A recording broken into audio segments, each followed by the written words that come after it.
It gets for real coming up Saturday. As we look at our schedule, we look across the league. Florida going to Kentucky, beating them in overtime. Proud of Todd. They're playing really well right now. Florida is. Georgia plays really well tonight against Alabama. Doesn't get it done, but plays really well. Obviously, what South Carolina did last night at Tennessee. We did what we needed to do tonight. Really, really glad to see the ball go in for Denver Jones. Just see what he's capable of doing. Makes us a lot better. Thought Janai, again, this is 3 straight now where Janai's been dominant. And it was good to see Jalen Williams play well again tonight. I thought that Chad was really good off the bench. Defensively, Vanderbilt's a good team, really good offensively. I think we kind of wore them down. I thought our half-court defense was outstanding.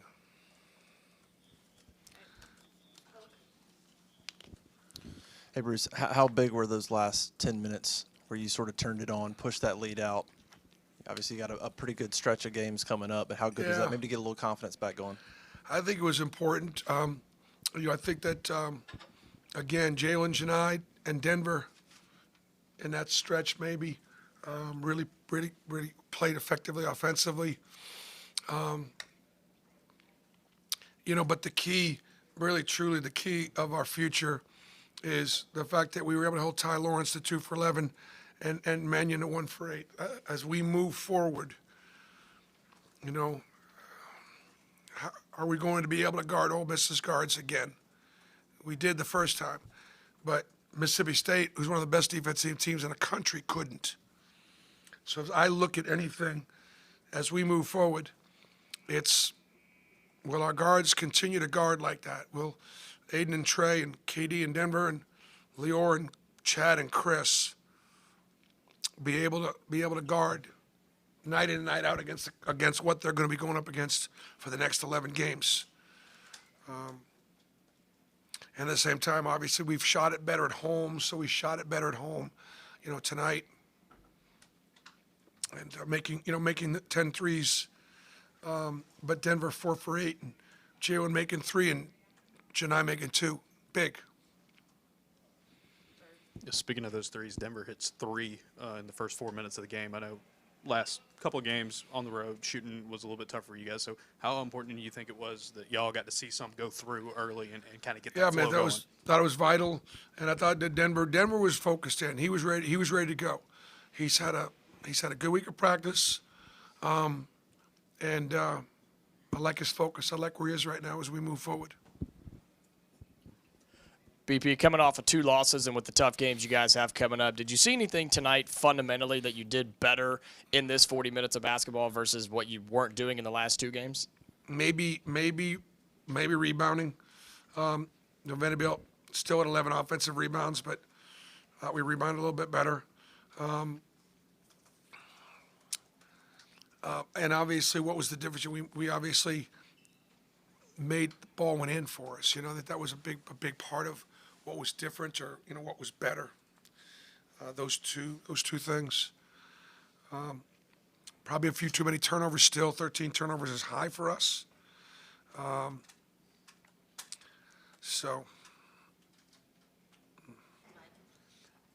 Coach Jalen woke up tonight, had a great game, but Aiden continues to struggle as a young guy trying to get adjusted to play at this level. What would you like to see from him kind of moving forward to help get him out of that slump? Well, Aiden is, he's working hard, and he's trying to do all the little things, and he's really working on defense, and he got a couple rebounds tonight, and he's trying to get the offense set.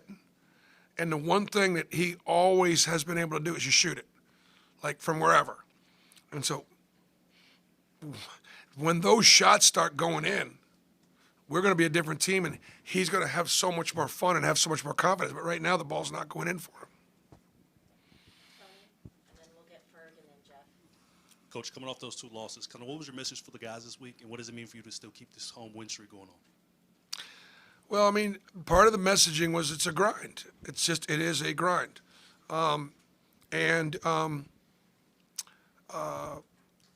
We put ourselves in position. I had to really work hard tonight, make sure we just didn't have a letdown.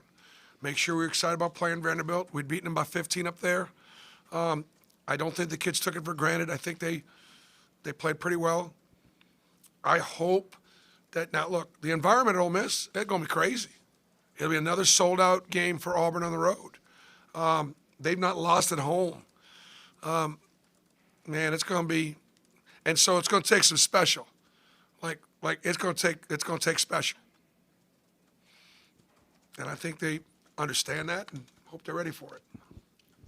Richie went with Trey as a starter again tonight. I know he had some turnovers, didn't have a ton of shots, but 7 boards. He was plus 37 and plus minus. Yep. Just, what did you see out of him to kind of, get that going for y'all? Yeah, I mean, I thought that obviously that starting group, the plus minus numbers were really, really good. The 3 over and backs was just incredible. I think part of it was him not knowing where he was on the floor, like to fiddle fart around with it right there in the middle of the floor. I just wasn't sure he was aware. Mannion could put great pressure on the ball. I'm sure Trey's bothered by it. But I think, like you said, when he comes up with 7 rebounds, that's one of the things we talked about. We needed to pick it up a little bit, and he responded. And obviously his team played well when he was on the floor. That's what point guards are responsible for. BP, 50 consecutive sellouts. I know that doesn't count the COVID year, but your record in those 50 games is 47-3, if I did the math right. So, a thought on that?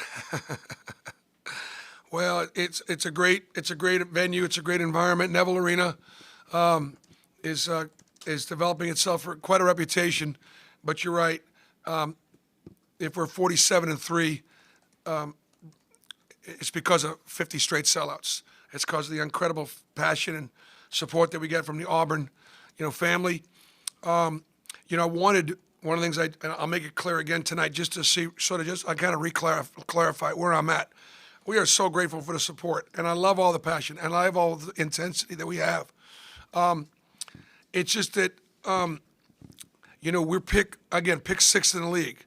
We had Janai Broom was the only kid on any first or second or third team anything in the SEC, and so to this point, we've played, and the kids have played above those expectations. Now, I don't know if that's going to continue. As we get into the schedule, I can tell you we're going to lose some games, but we're still in this thing, and so my guess is that there will be time to be disappointed. Now's not the time, if that makes sense. So I'll tell you, look, these guys are working, and I know what we're capable of, and we've had some step up, but we have to continue to be able to step up if we're going to be able to keep winning. All right, good, thanks.